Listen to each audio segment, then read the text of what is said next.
call it the summer to remember. And no, not just because of the record heat waves or the Olympics, but because of animal attacks. Every week now, it seems as if we're hearing about animals going on the offensive, striking back against people on vacation or even in their own homes.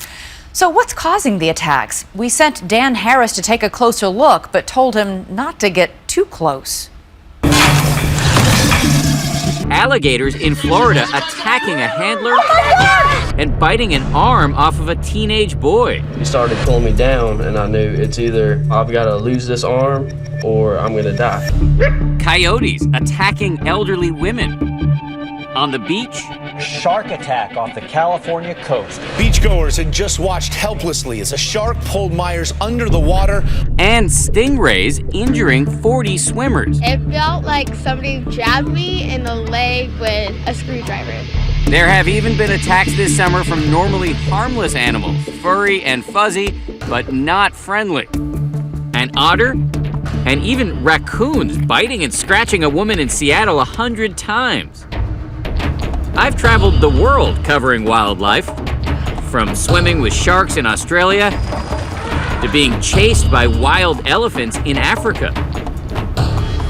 But that, of course, pales in comparison to what it must have been like for Andrew Oberle, the victim of arguably the most horrific animal attack of this long, dangerous summer. We're going to turn now to the American graduate student who was brutally attacked by two chimps. Oberle is the 26-year-old who was savagely mauled in June by two chimpanzees at an animal sanctuary in South Africa.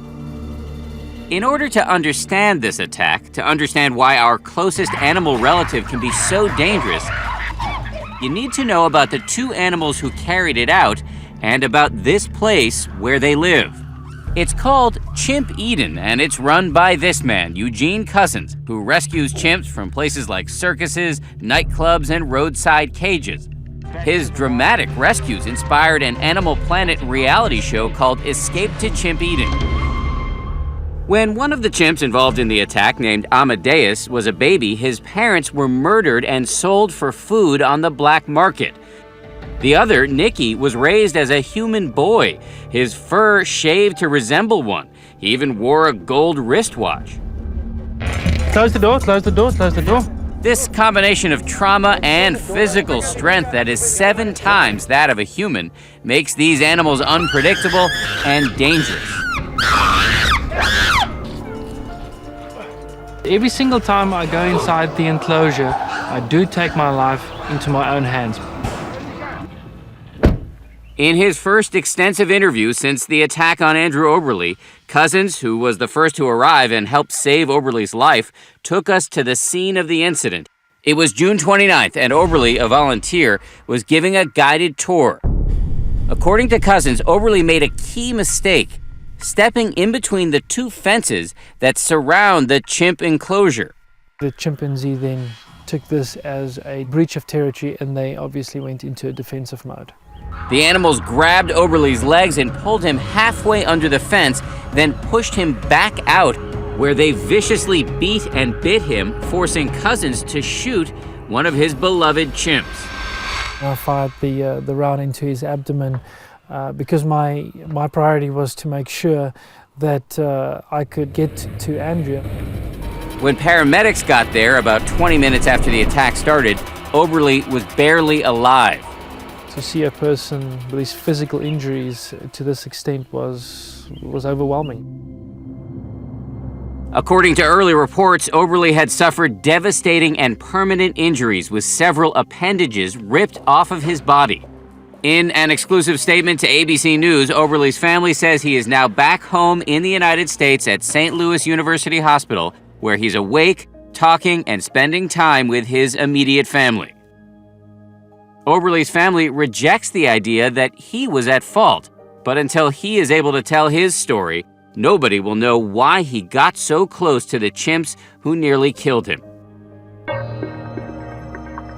Because chimps are so similar to us, they share 98% of our DNA, we have long tried to make them act like people. You want me to go to New York? They even appear in TV ads working in offices. But while chimps mirror many of our best tendencies, showing affection, reconciling after fights, even mourning their dead, they also share our capacity for savagery. Dave Salmoni, a veteran animal trainer and predator expert on Animal Planet, says he will work with any species, even wild chimpanzees, but never captive chimps. They have this capacity for gang violence type aggression, and just I saw an evil, dark side to an animal that I just didn't want to believe existed in the animal kingdom. The worst part of humanity, the things that I hate most about people, is what I recognize pieces of that in chimps. They will tear a human being apart just because they can and they want to. Andrea Maturin would know. 2 years ago, while volunteering at a chimp sanctuary in Florida, somebody let 2 chimps into an enclosure she was cleaning. So when that door opened and you knew these 2 chimps were coming in, did a wave of terror roll over you? Yeah. One of the things in the back of my mind was I could die right now because it wouldn't take them very long to just tear me to pieces. Andrea survived, but she had to undergo repeated and painful surgeries. Multiple broken tendons in my right hand and a broken thumb, fractured elbow, puncture wounds. I still have her scratches all over my back. That's how deep they were.